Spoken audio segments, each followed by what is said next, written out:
recording now. Our counseling team is just really dynamic. We have a fabulous group of women in the counseling office, and not just the people pictured on the screen that you see. It's actually a much bigger staff than what's presented on the screen. But I'll start off. I'm Mrs. Chilson. I am counselor for all last names A through DAQ. I'm in the middle of the screen, and I have on the purple shirt in the picture, and I'm the one kind of hosting this crazy meeting tonight. But I'm Mrs. Chilson, and I have all last names A through DAQ. The next counselor is Mrs. Johnson, Mrs. Curtissa Johnson, and she has all last names DAS through HEL, and so I'll let her introduce herself. Hello, everyone. I'm struggling with my camera here. Yes, I have students DAS through HEL. I'm glad to be with you all tonight. I'll answer any questions I can as we go along. Thank you very much. We're going to move on to the next counselor alphabet is Miss Fitzsimmons. Hi. Glad everyone is able to join us tonight. My name is Miss Fitzsimmons, and I have the alphabet HEM through MAR, and I'm the newest counselor to this dynamic team of fabulous women, and I'm so happy to be here, and I'm happy to meet your rising ninth graders and answer your questions. Okay, and then the next counselor up would be Miss Blunt. Miss Blunt, you want to introduce yourself? Yeah. Hi, y'all. I'm Ms. Blunt. I have last names MAS through SAH. This is my 16th year at Chattahoochee, which is crazy to think, but it feels like home. So hopefully it'll feel like home to y'all as well when you get here. And I'm looking forward to meeting all y'all, and hopefully we can answer some of your questions tonight. Thank you, Miss Blunt. And Mrs. Jones, you're last but not least. Hello there. Hi, this is Tammy Jones, and I service students SAI through Z. And this is my 10th year here at Chattahoochee. I enjoy working with these beautiful women, as well as looking forward to working with you all, you and your student, and answering any questions that you might have. Thanks. Thank you, Ms. Jones. And then what I did want to say is that what is really powerful about our team, and not just the counseling office or the counselors, but really everybody in our office, from our bilingual liaisons, our social worker, our grad coaches, our 504 chairperson. We have so many, our registrar, we have so many talented people in this office that are ready to help and make sure everything goes smoothly. One of the fabulous things about the counselors is that between the 5 of us, we probably have over 60 years experience. So between Miss Johnson and Miss Blunt, Miss Fitzsimmons, Miss Jones, and myself, I mean, like Miss Blunt was saying, I think she's on year 16. I'm on year 16 as well, but probably only 8 at Chattahoochee. Miss Johnson has been around, a lot of different schools in Fulton, but Chattahoochee is now home and has been for, I don't know how many years, Miss Johnson, that you have worked at Chattahoochee, but I know you did a stint, then you left, then you came back. Yeah, it's a combined amount of time of 10 years. It's been 6 for this second stint. So, I mean, what's really awesome is that you're not just getting really, you have your child's counselor, but we lean on each other, we consult with each other, we make sure that we are doing what's in the best interest of all students at all times. And so that's something that a lot of counseling offices don't do. A lot of counseling offices work in a silo. They just work with their caseload. They are, they don't really have the teamwork approach. And the counselors at Chattahoochee, it definitely is a team. So that's kind of something I wanted to highlight about our office. So the next screen, I'm not gonna redo the whole PowerPoint that Mr. Abelkop went over. I'm just gonna really touch on the main three things that I think are just important for tonight. Yes, we're an amazing school. There, we have a lot of high rankings in Georgia. We're a competitive high school. One of the things that you'll see a lot of times is the main website. There's a lot of information on the main website, but under this important news screen where you see important news on the main website, there is this link called important scheduling information. That really is something that you need to familiarize yourself with if you have questions about the form that's going to be given to your students. And Mr. Abelkop is going to be the one that kind of goes through with your students during their connections classes. I think he's going to start going down there maybe next week and getting that information from students. There's a copy of the form in here as well. I'm going to skip ahead a little bit. The administrative team, everybody, just like students are paired with a counselor, counselors and students also work with one specific administrator. So, for example, Mr. Abelkop is over all last names F through L, and Dr. Parham has M through R, and Ms. Harris has S through Z. And we do have a vacancy right now that is in the process of being filled, and that's all last names A through E. So we do have an administrative staff that also takes care of a lot of different things, including discipline and attendance and, handling bigger picture items and being over departments as a whole. So some of the administrators might be over, like one of them might be over the world language department, or one might be over the English department, or so forth. Oh, I'm going the wrong way. Hold on. Okay, this is some more of the team members in the counseling office. Miss Quinlan's our grad coach here at the bottom. Ms. Shofady is our grad coach, but also she handles SST and our multi-tier student support system as well. And then Miss McClung is our school social worker. Some of y'all may be familiar with her as she's worked at Taylor Road previously, but this year she's solely with us. We are the lucky ones in that. But yeah, a lot of y'all may already know some of these people on the screen.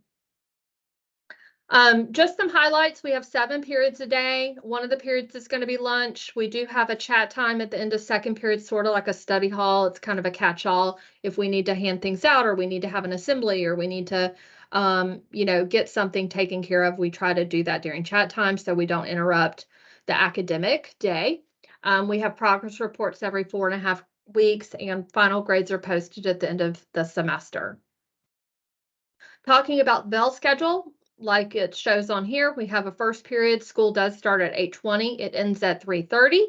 And the lunch period, it is one of those periods. You don't get 3 lunch periods. So don't think that you're gonna just eat all day.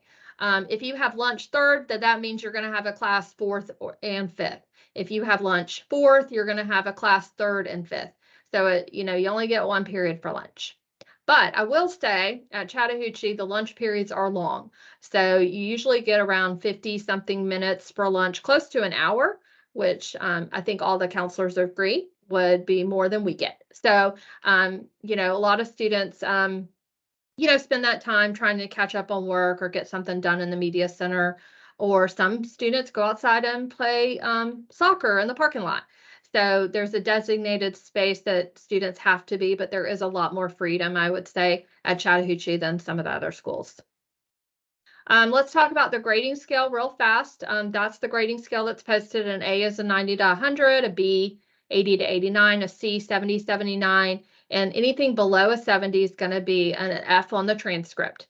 For an AP class, an advanced placement class, or a dual enrollment class, or any kind of honors class, you get 7 points added to the final grade at the end of the semester. So that could be a real perk. Or if it's something that you're really, you're struggling in that class, the 7 points is great, but you do not get 7 points added on if you fall below a 70.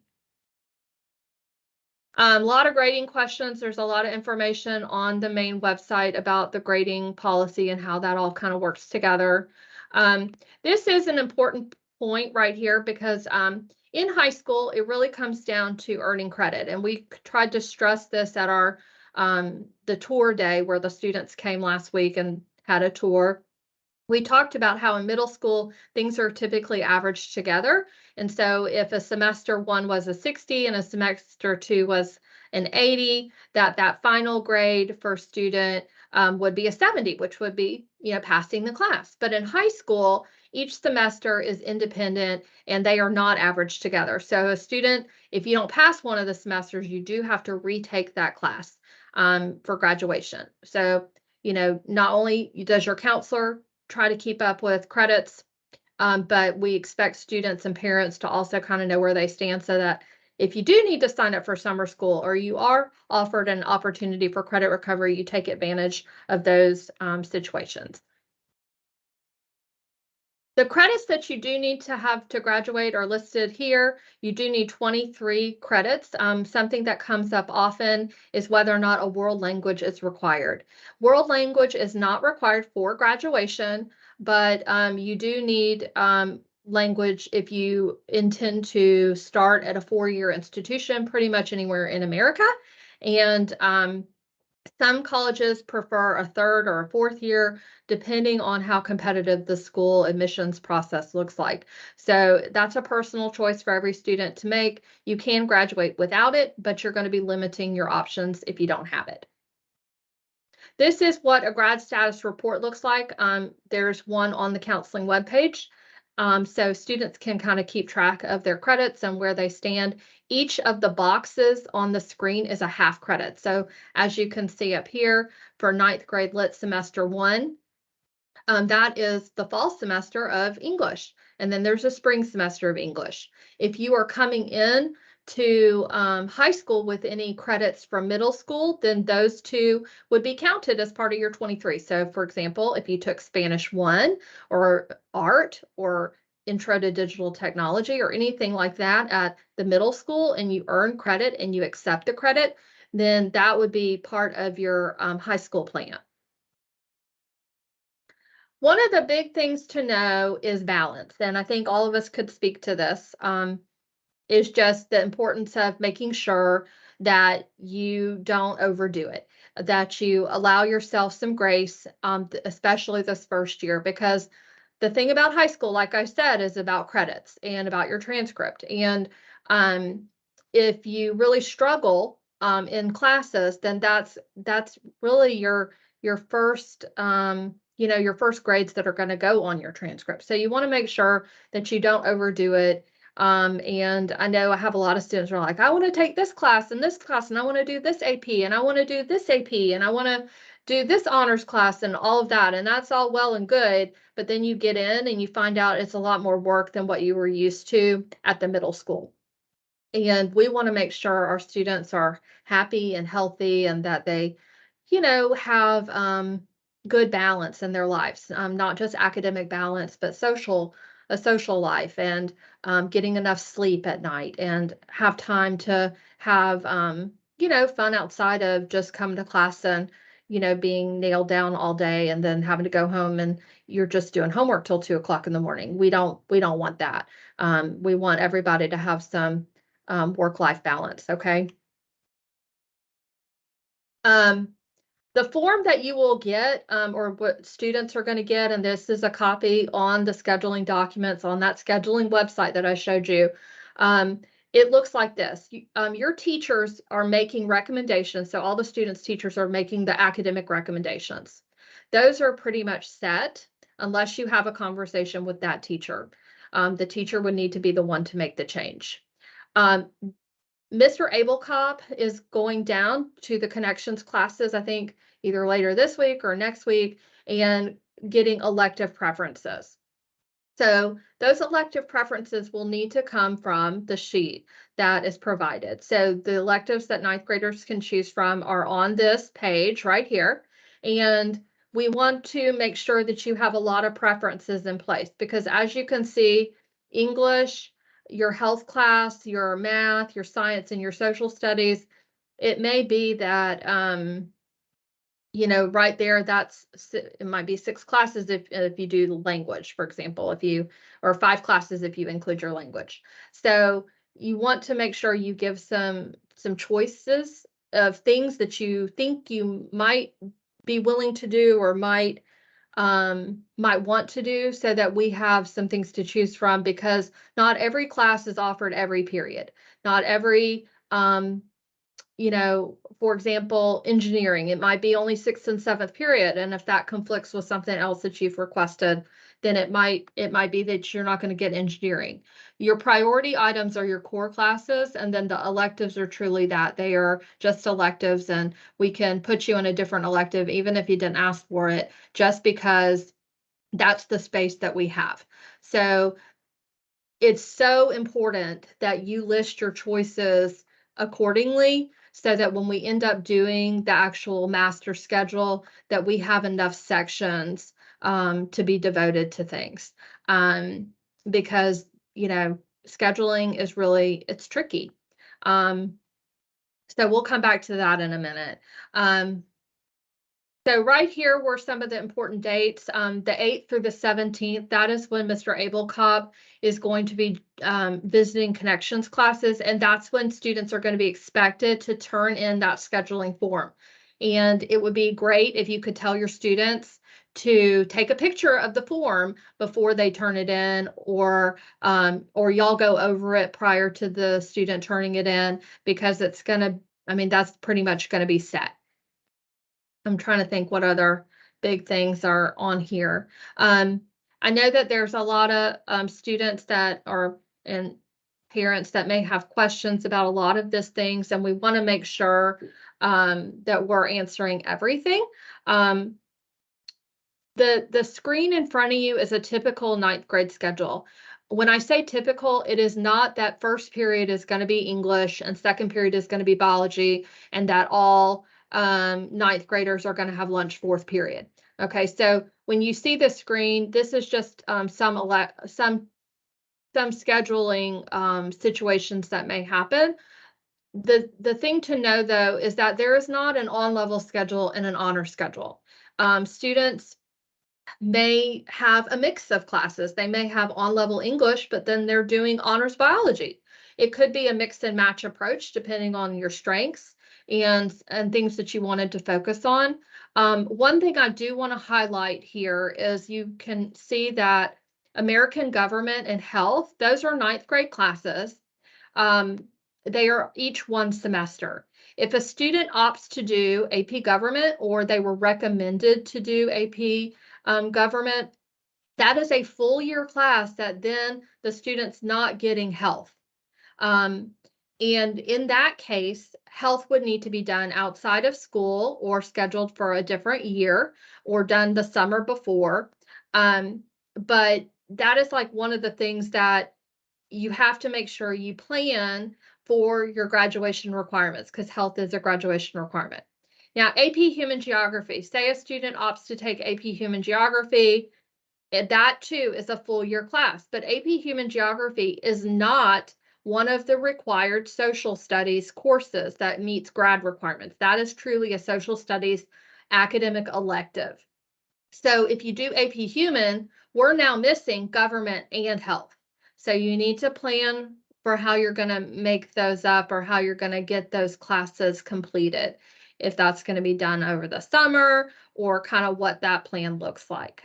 Okay. Okay, so I see that we have some questions. Ms. Johnson, I'm going to start with you since I see something in the chat about I'll answer this live. Okay, so I was just answering another question. So the question was, what's the difference between AP classes and honors classes? It's hard to answer that in writing. So what you probably should think of is the honors classes as a prep to AP. We use the honors classes, which are a little more in depth. They move a little faster than our on-level classes. And so kids will take the honors classes. For example, if you're in the area of ELA, you might take ninth grade lit honors, then 10th grade lit honors, and then in the 11th grade is when you would take AP. If you had not taken the honors classes, you probably are going to be, it's going to be a big learning curve to try to step into an AP class from a non-level class. So that's one way that you should think about the honors classes. AP classes are, the curriculum is built by the College Board. It is supposed to be a college level course. So they are very different in that way, that the AP class is the college level class, the honors class is the high school course, but it is a class that we use to kind of prep you towards the AP classes. So they are very different. Both get 7 points, but one is a college level class, and then there is a AP exam that is done at the end of the AP courses. So that's the answer to that question. And then Ms. Johnson, also to tag onto that, another student just asked, you know, about taking AP classes in the summer. And I want that's, you know, you can't do any kind of advanced placement classes in the summer. That is not something that College Board offers. So that's really something that has to be done during the school year, during one of the periods in the day. Yes. And then there was another question.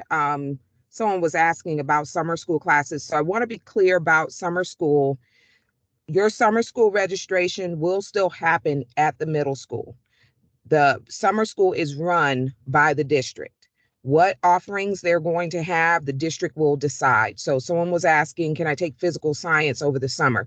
In years past, that has not been one of the summer options for kids coming from 8th grade to 9th grade. It has been, they've been able to take government, health, and personal fitness. That's what they've had access to. So, but summer school registration has not been released at this point. And so that's yet to come. It's usually late March, early April that summer school will be offered. I also will caution you about how much you take on in the summertime. There is a tremendous amount of work that is done, because if you're thinking about a full year class, imagine that it is a full year high school course. One, you guys have not even done high school yet, so you're not quite sure about that volume, but it is squished into 6 weeks. So trying to take more than one class is a tall ask. So you really want to think about that. The second thing I want to say about summer classes, I really want you to consider, if you're taking a high school class early, what are you replacing it with? Because what we are seeing a lot of is kids taking classes to try to get something out of the way. And then what they don't realize is we're going to still have to fill in that space in their schedule. And oftentimes that means that they are putting in something they did not necessarily want to take, because they had not planned for, oh, so what would I take once I move this class out? So really think that through. One of the places where we see that happen is kids taking like health over the summer. So then they're not thinking about the fact that health typically pairs with government. And when that happens, that means that we have to put a semester course in to be on the other side of your government. The only options for the semester class for ninth graders would be for you to take a PE class or a fine arts class. Sometimes that isn't what you were thinking. So you really got to plan and think through, if I move this class, what am I replacing it with?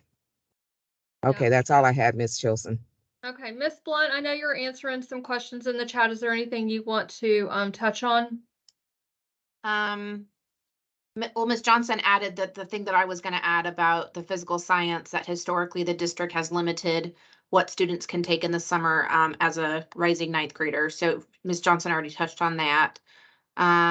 Let's Yeah, and see. also with summer classes, just so Mhm. everybody knows, any summer classes that happen, you're still considered an 8th grader, and your counselor at the middle school would be the one to do the approval. So Ms. Sabula would have to do any approvals, and I think they are very limited in what they approve prior to coming to high school. Parent is There asking. are some Sorry, questions. I'm sorry. No, go ahead. There's some questions about being able to take summer school while you're overseas. I actually have received this question even earlier in the day. The district will not permit you to log on to any of the district platforms overseas. So if you're planning on traveling this summer, you should not plan on taking a summer class because you will get locked out of the system and they will not let you back in. So if you're not going to be in the US, do not plan on taking a summer class. That's something that everybody needs to be clear on. And that will be true the entire time you're in high school. Right.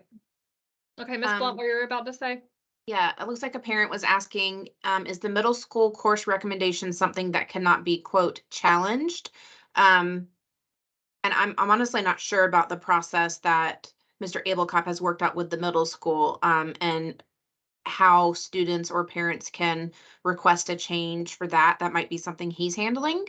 Ms. Chilson, do you know about that, since I know you've been working closer with him on this? Now, I do know that Mr. Abelkop is one of the point people on, for any ninth grade questions. So if you have a concern and the teacher is not willing to make the adjustment, one, I would wonder why. Why is the teacher not willing to change the recommendation? Is it truly that they believe that the performance of your student or whoever has not been it doesn't rise to the level of going into an honors or an AP class. I also know that there's certain classes that we have limited space in. And so the priority, like AP government, we only have so many slots for that. So those are going to go to the students that got the recommendation. So just know that there are some specific things, but if you do have a concern, Ms. Sabula would be your first point of contact. After that, if you still have concerns, then Mr. Abelkop. So you'll just have to you really need to handle it with your teacher, and then Miss Sabula would be the other person. Yeah. The second part of that question was basically, what's the student's chance to move from on level to honors or AP down the road? So there's a couple different ways that students can move from on level to honors to AP in a variety of subjects. English is a really good example. Students can start in on level 9th grade lit. They can go to honors 10th grade lit. They can go to honors or AP, honors 11th lit or AP Lang. English is really fluid like that. Some sciences can be like that as well. So if your student has been recommended for an on-level class for 9th grade, don't feel like they're not stuck on on-level track, quote, for the rest of high school. High school is not tracked like that. If you start an on-level, there's going to be a variety of chances for students to get into a higher level. Of course, the district uses certain placement guidelines. So generally, a student has to earn at least an 80 or a higher in a certain subject to be recommended for honors or AP in that subject the following school year. And I would tag on to that. I mean, I think it's totally possible for students to ramp up, ramp down, and depending on what your strengths are, you may find that, you know what, I don't really love biology, but I'm great in English, and that's the subject you want to focus on.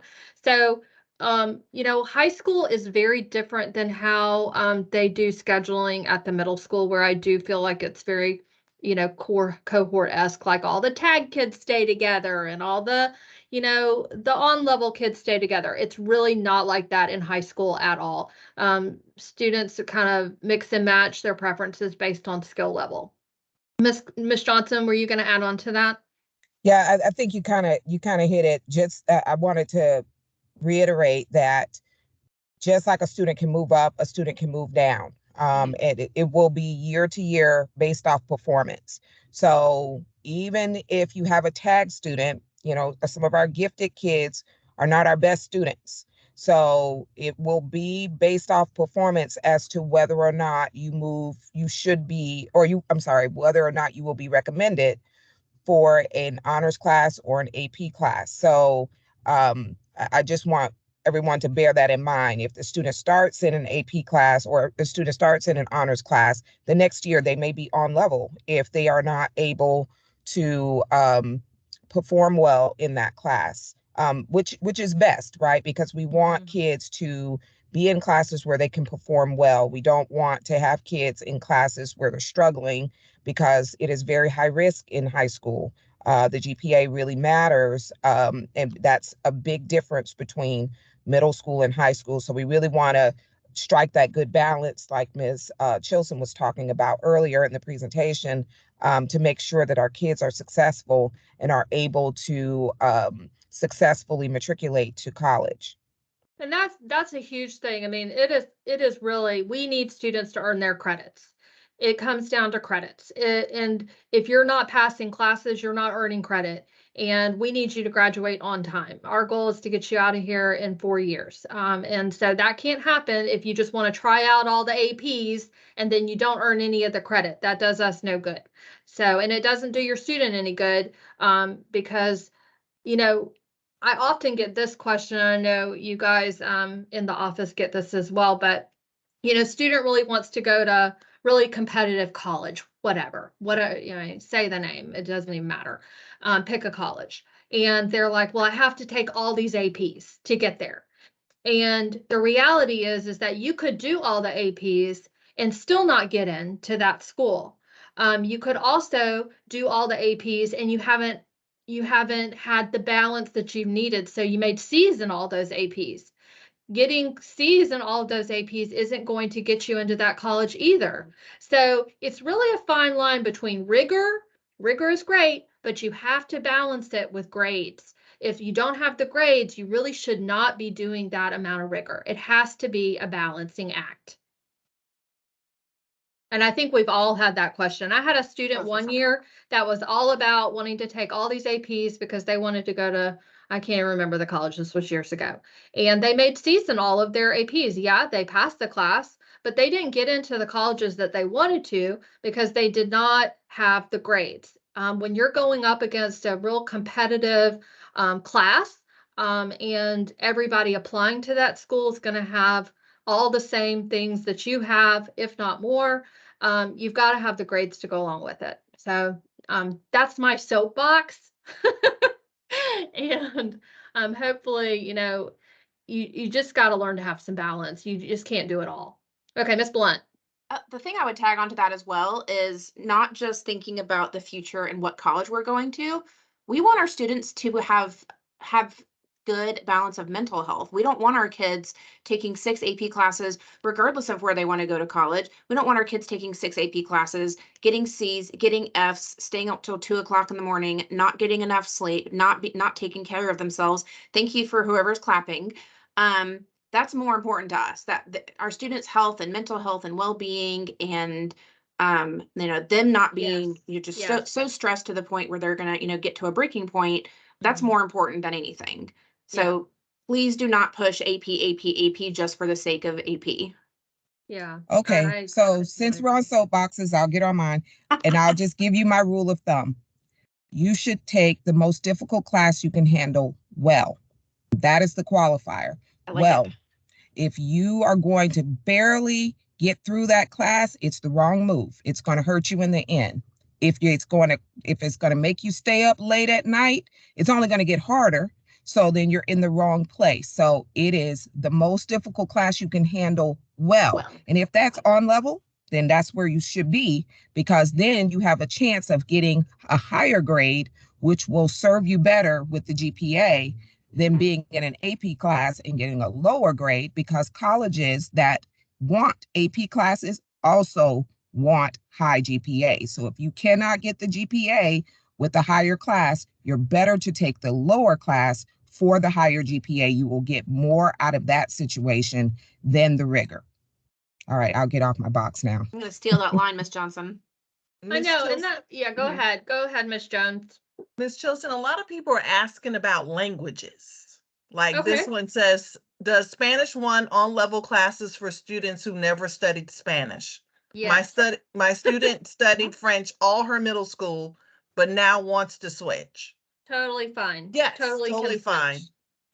Now, the one thing I will say about languages, yes, you can switch, but you want to have consecutive years for college admissions. So while you don't need it, you don't need that language to graduate from high school. If you are looking to later go to college and would like 4-year options to apply to, you got to have at least 2 years of a consecutive language, like Spanish 1 and Spanish 2, French 1, French 2, Latin 1, Latin 2.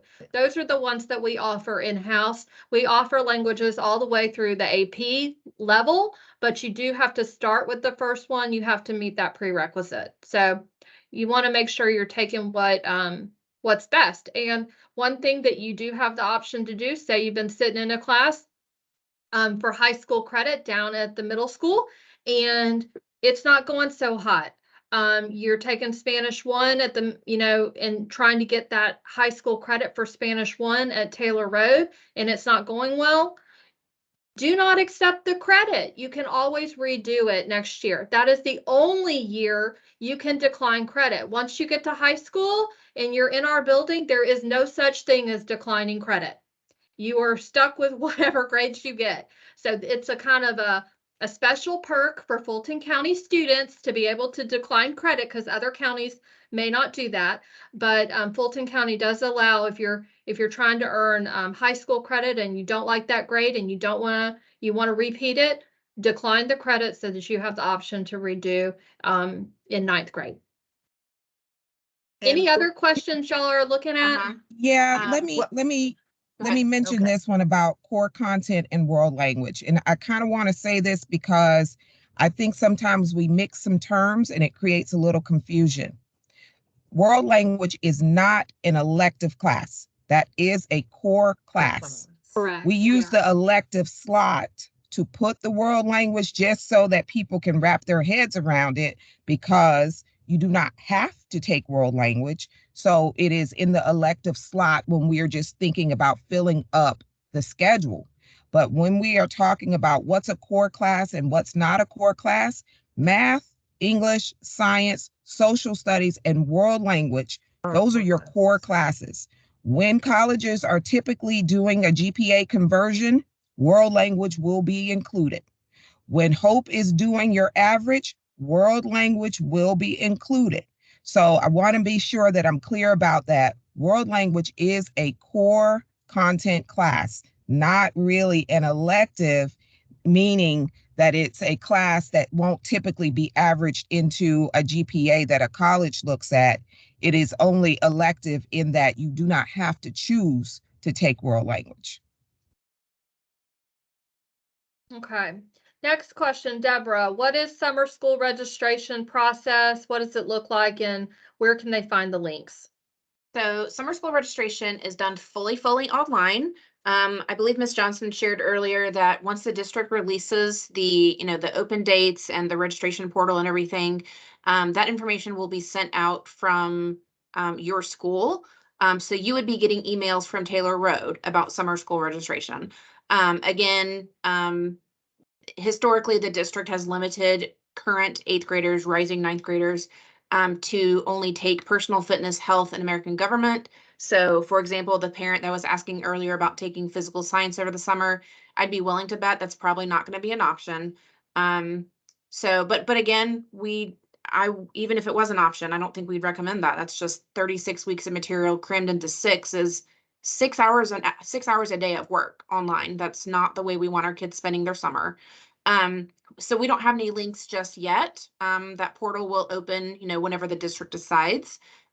So, once it gets to be, late March, early April, if for some reason you're not seeing communication from Taylor Road just yet, you could always reach out to their 8th grade counselor and see if they have any additional information. Okay, another question. My son has taken 3 years of Spanish, has a good grade. Should he sign up for Spanish 3? So one thing I'll say is that even though your son did 3 years in middle school, he probably is only coming out with 1 year of high school credit. So based on that, he would get the Spanish 1 credit, and he would need to move to Spanish 2 next year. Now, whether or not he does Spanish 2 or Spanish 2 honors, that's a conversation with the teacher. But yeah, most students in Fulton County schools do, 2 to 3 years of a language. But for high school credit, a couple of those years are kind of merged together to give 1 credit. Did anybody want to add on to that? No. I know I have been seeing more recently some students coming from the middle school actually having completed Spanish 1 in 7th grade and Spanish 2 in 8th grade. So even if it's that type of situation, I mean, that is the 2 years, you know, if that is the case, if your son is earning those 2 year-long credits, that would be meeting the minimum for most four-year colleges.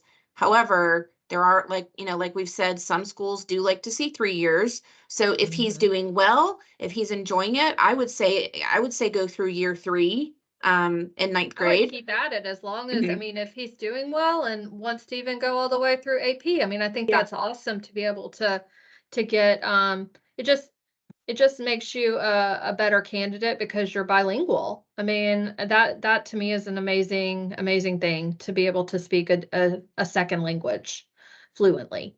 Yeah.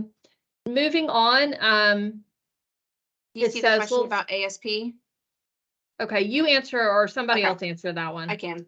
So parents asking if my daughter wants to take ASP and she does not have a recommendation since she is not in tag. So our science department manages that whole piece completely on their own. Our understanding is that if the student has not gotten the recommendation, there is not a way to waive in. However, not being an ASP in 9th grade, that is not going to be, you know, that's not necessarily limiting your student from taking, you know, advanced sciences or AP sciences in the future. Your daughter still could, you know, aim for honors biology in 9th grade, honors chemistry in 10th grade, and then they would still be able to take, you know, AP science classes later on in high school, of course, provided they're meeting the district placement guidelines. Perfect.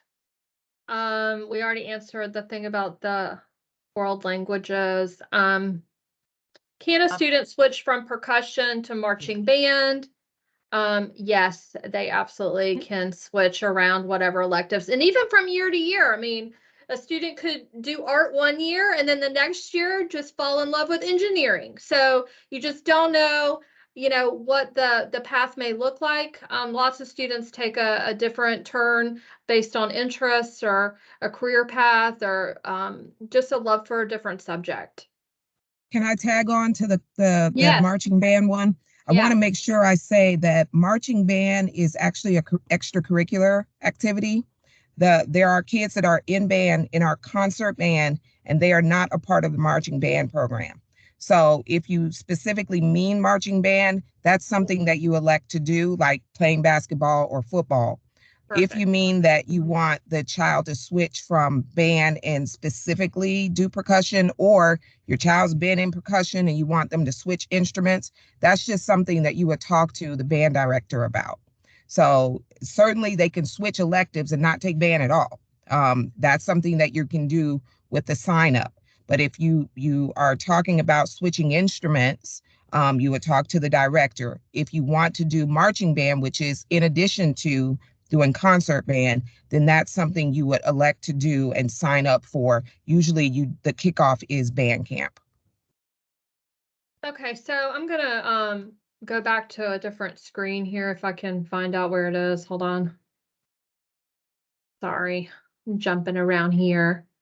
Okay, so one of the things on this form right here that somebody is mentioning is what to put in the elective slot.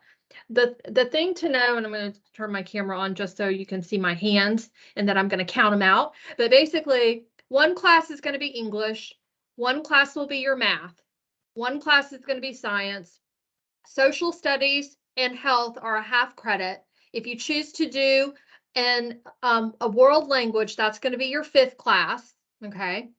And then your 6th class, because we only have 6 in our schedule, your 6th class would be that extra elective that you choose, okay? Some kids don't do a language their first year. They're not ready for it. It's a lot more, there's a lot more things entailing with a language. It's kind of another academic class, like Miss Johnson was saying, it's an academic elective. If you're not ready for it, that's okay. We can hold off and do a language, 10th grade year. But if you've been doing a language all through middle school and you want to continue, that's probably the best thing to do, because to take a year off from a language and then try to come back to it, I mean, I don't want to say it's a disaster, but it's kind of a disaster because your mind kind of turns to mush after not using a language for a year. Your vocabulary isn't used on a daily basis and so forth. So you want to, if you have started with the language and you want to continue, ninth grade is the year to keep on that train.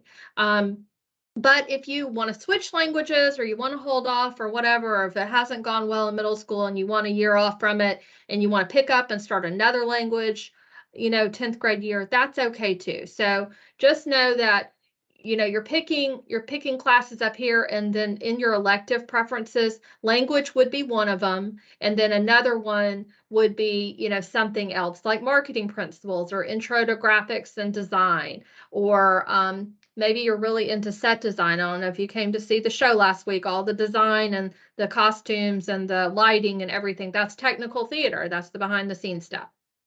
All of the descriptions for all these classes are on the course catalog. That too can be found on the scheduling documents page. So as you can see, course catalog, and then the scheduling form is listed as well. Other questions, or Ms. Fitzsimmons or Ms. Jones, do y'all see any questions that stand out to you?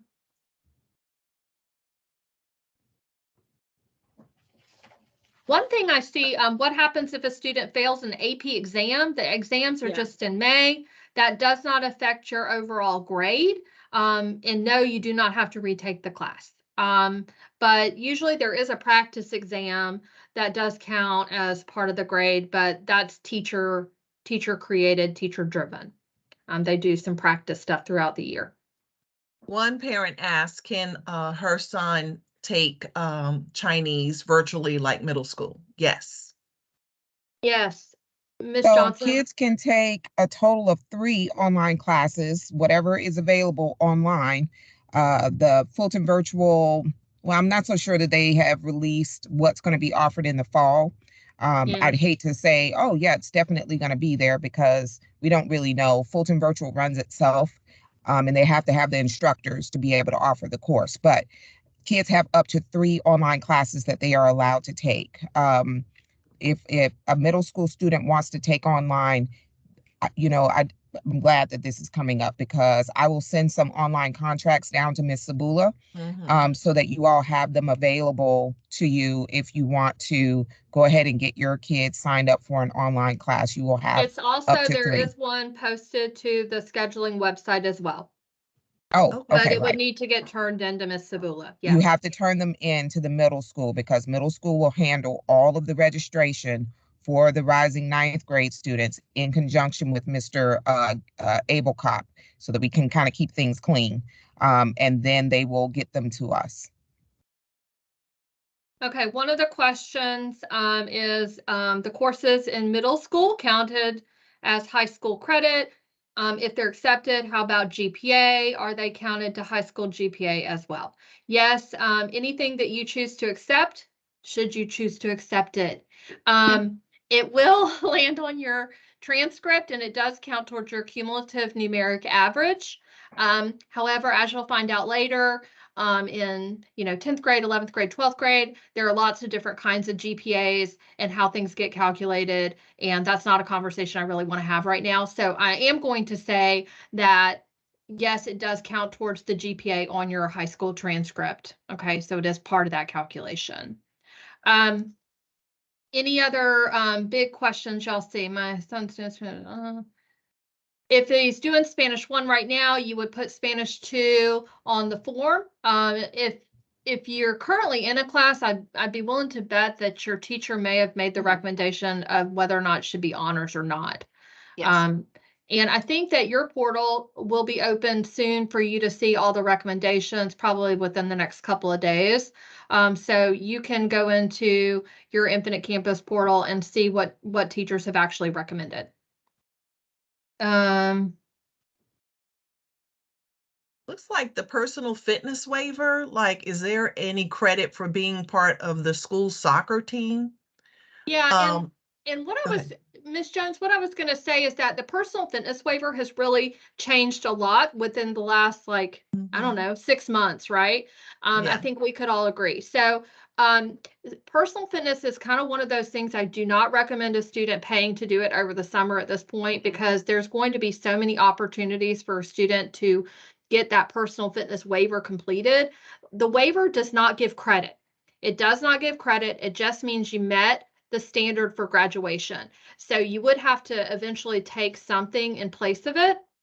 But most students are going to meet the waiver requirement either through band, through a sport, through taking a regular gen ed PE class in their schedule. If you do fencing outside of school, soccer outside of school, dance outside of school, I mean, there's ways, baseball, travel ball, anything like that, volleyball, anything that you may do that's not a school sanctioned sport, but you're doing outside of school. Now you can submit documentation to prove that you've done the activity and get the credit for that waiver. So there's so many opportunities to try and get the waiver that I don't know that anybody should be wasting the $250 or $225 to do it.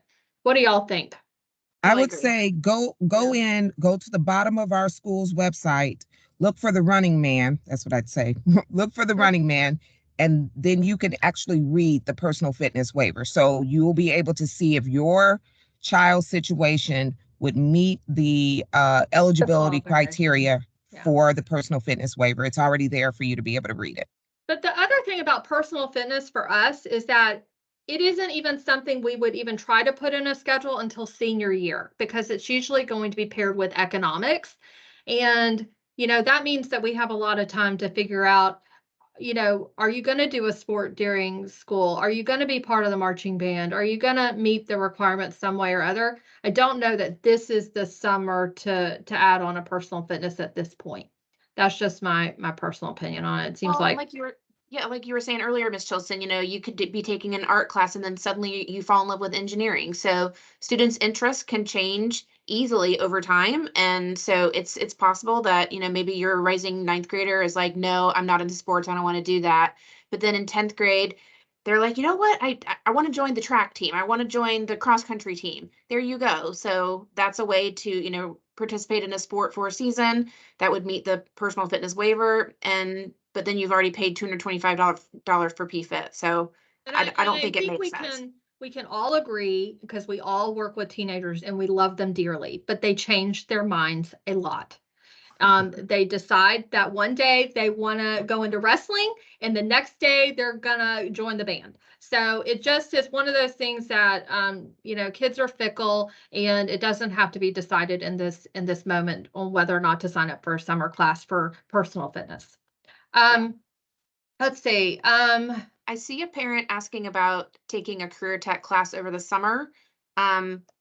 Likely not going to be an option for a rising ninth grader, just because the county has historically limited that. There are a small number of career tech classes that exist in the summer. It's definitely not the wide variety that is offered here at the high school or during the school year.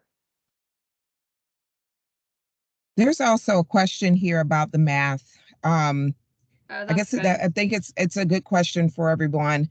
If you are taking a class through Fulton Virtual, that class will show up on the transcript. So there's no documentation that you need to show us, because it will come through the transcript that will be available to us at the high school. That's going to be true for whatever decision you made for that math B. If your kid is doing the accelerated and doing the geometry B to change over for math, to bridge for the math, that class is going to come through, whether it is the pass-fail class, the Fulton Virtual class in the spring, or if they are doing it in the summertime. We have a parent asking, well, there's a couple questions. So does tag onto the resume? Does tag add onto a student's resume, and do they get a chance to get into tag in high school? Tag is one of the many things that exists at the high school level. It's not the only thing. There's a lot of things that can play into, quote, a student's resume, whether it's extracurriculars, whether it's the different classes that they take, whether it's clubs that they join, whether it's leadership positions that they choose, whether it's part-time jobs they work outside of school, whether it's volunteer activities. So anything will add to, you know, their whole picture as a student. There is a chance for students to get into tag in high school. You know, it's teacher recommendation every year. And then there's the whole testing process. So it's one of many different things that can add to, you know, what a student is, you know, using as their quote resume. I don't really like that word because it sounds very like adultish, but you know, them as a student, the picture of them as a whole. And then why do we have 4 preferences for the electives? It's not it's not necessarily 4 preferences, it's just 4 options. And because what Ms. Tilson was saying earlier, sometimes certain classes fill up. Sometimes, you know, it's possible that maybe if a student is, you know, taking French 1 next school year, it might be the only period. It might only be offered the same period that, say, the level of orchestra they're going to take also exists. So we need to know some backup options for your students just in case, you know, their first preference doesn't fall in line. And can I tag on to that? Tag does not have the same, it is not done the same way in high school that it is done in middle school. Hmm. Tag is done through program. seminar Yeah. in high school, and it is a program option for students. It does not determine which classes kids take at all. It Not will at not all. determine whether or not a kid is in honors, whether or not a kid is in AP at all.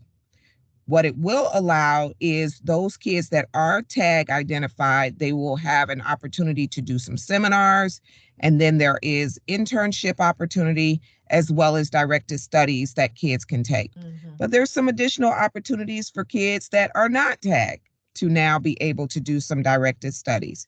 So I want to just say that it does not exist the same way in high school that it does in middle school. It's used very differently in the high school. But, you know, there are just some opportunities that some of the tag kids have, but it certainly is not related to what level of course kids have. Not at all. And they're not going to be pulled out of a class like they are in elementary and middle school at all. Yeah. Yeah. I do love that when they get to high school, one of the things, I mean, it really is based on your performance. If your performance is good, then you have the opportunity to ramp up.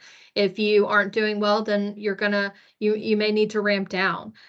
So, you know, the tag thing is less important, I think, at the high school level than it has been made out to be at elementary or middle.